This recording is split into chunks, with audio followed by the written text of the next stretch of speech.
નખત્રાણા ખાતે તંત્ર દ્વારા દબાણ હટાવ ઝુંબેશ હાથ ધરાઈ હતી, જેમાં નાના ધંધાર્થીની રોજીરોટી છીનવાતા તેઓ પ્રાંત કચેરી સામે પ્રતિક ઉપવાસ આદર્યા હતા અને પ્રાંતને આવેદનપત્ર આપી તેમની વ્યથા વર્ણવી હતી. દબાણ હટાવથી અમારી આજીવિકા છીનવાઈ ગઈ છે, ત્યારે વૈકલ્પિક વ્યવસ્થા કર્યા વિના દબાણો હટાવી દેવા હતા, જેથી રોજીરોટીનો પ્રશ્ન ઉભો થયો છે. નખત્રાણા રેકડી કેબિન ધારકો દ્વારા નાયબ કલેક્ટર સમક્ષ રજૂઆત કરવામાં આવી હતી. નાયબ કલેક્ટર સૂરજકુમાર સુથારને પૂછતા તેમણે કહ્યું હતું કે દબાણ એ દબાણ જ છે. સરકારી વહેણો ટ્રાફિકની નડતરરૂપ લોકોના દબાણો દૂર કર્યા છે, પણ ધંધાર્થીઓની આજીવિકા માટે પણ અમે વિચારી રહ્યા છીએ. વધુમાં જણાવ્યું હતું કે હજુ પણ સર્વે થશે. ચોથા રાઉન્ડમાં તમામ દબાણકારોના દબાણ દૂર થશે. દબાણ હટાવ ઝુંબેશમાં ખોટા માણસને દાદ નહીં અપાય અને સાચા ધંધાર્થી પ્રત્યે તંત્રની હમદર્દી હશે. બીજી તરફ પ્રી મોન્સૂન કામગીરીની નડતરરૂપ તમામ દબાણો દૂર થશે. નગરપાલિકા દ્વારા ટૂંક સમયમાં દબાણ હટાવ ઝુંબેશ થશે.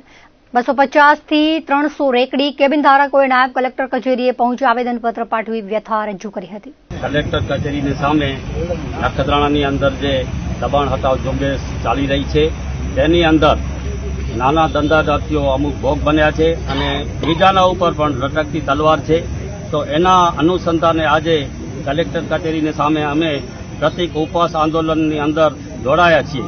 તો અમારી માંગણી એ છે કે જે લોકો બેરોજગાર થઈ ગયા છે તેમને અમે કલેક્ટર સાહેબ પાસે અને મામલતદાર સાહેબ પાસે રિક્વેસ્ટ વિનંતી કરીને આવેદનપત્ર પાઠવેલ છે.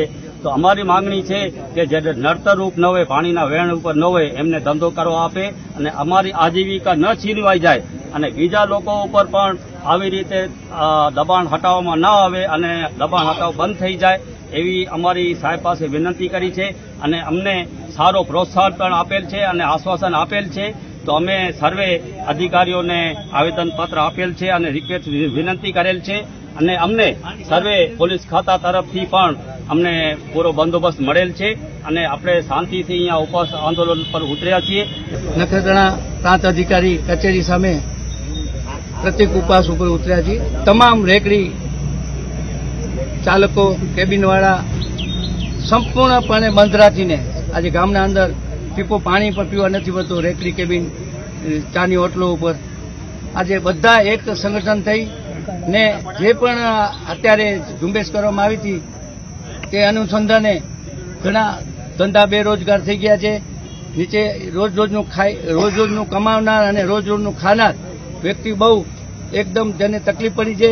એના માટે ખાસ બધા સંગઠન કરી રેકડી કેબિન એસોસિએશન દ્વારા આજે પ્રતિક ઉપવાસ ઉપર ઉતર્યા છીએ અને નખત્રાણા કલેક્ટરશ્રીને પણ મળી આવ્યા અને હૈયાધારણા આપી છે. છતાં પણ અત્યારે અમે ધારાસભ્ય શ્રી આપણા પ્રદ્યુમનસિંહને આવેદનપત્રક આપ્યો છે ઓફિસ ઉપર અને પોતે ભુજ હોવાથી અત્યારે હમણાં અહીંયા આવશે, છાવણીની મુલાકાત લેશે અને અમને એમનામાં વિશ્વાસ છે કે 100% સારું પરિણામ એમને અપાશે. અમને ધંધા રોજગાર ફરીથી ચાલુ થાય એવી અમે એમના પર વિનંતી રિક્વેસ્ટ કરશું. કયા મુદ્દાને લઈને તમે ઉપવાસ આંદોલન ઉપર ઉતર્યા? અત્યારે જે દબાણ હટાવ ઝુંબેશ ધરી હતી એને અનુસંધાને અમને અમુક ને ખૂબ જ તકલીફ પડી છે. અત્યારે નગરપાલિકા આવી એને અનુલક્ષીને ફક્ત એક જ નદી નાળા પાણીના 50 વર્ષથી અમે અહીંયા નખત્રાણામાં રહીએ છીએ. ક્યારે રેકડી કેબિનવાળાથી તકલીફ નથી પડી અને પાણીના અવરોધ બન્યા નથી. છતાં પણ આ બાનો ધરી અને આ લોકો અમને ખોટી રીતે હેરાન પરેશાન કરી રહ્યા છે. હકીકતમાં એ રેકડી કેબિન ક્યાં આડી આવતી જ નથી પાણીને વેણને. આટલા વર્ષોથી કેટલી નદી નાળા 18 ઇંચ વરસાદ ભેગો પડ્યો છે પણ કોઈ રેકડી કેબિન ક્યાં આડી આવતી નથી. છતાં પણ આજે અત્યારે ભોગ બન્યા છે 15-20 જણા. એના રોજીરોટી વગરના અત્યારે બેઠા છે બધા. માંગણી શું છે તમારી? અમારી માંગણી એ જ છે કે અમને ધંધા રોજગાર આપો. અમે ક્યાં જશું? અમને ધંધો રોજગાર આપો. અમે જ્યાં હતા ત્યાં અમને સ્થાયી કરો ફરી પાછા.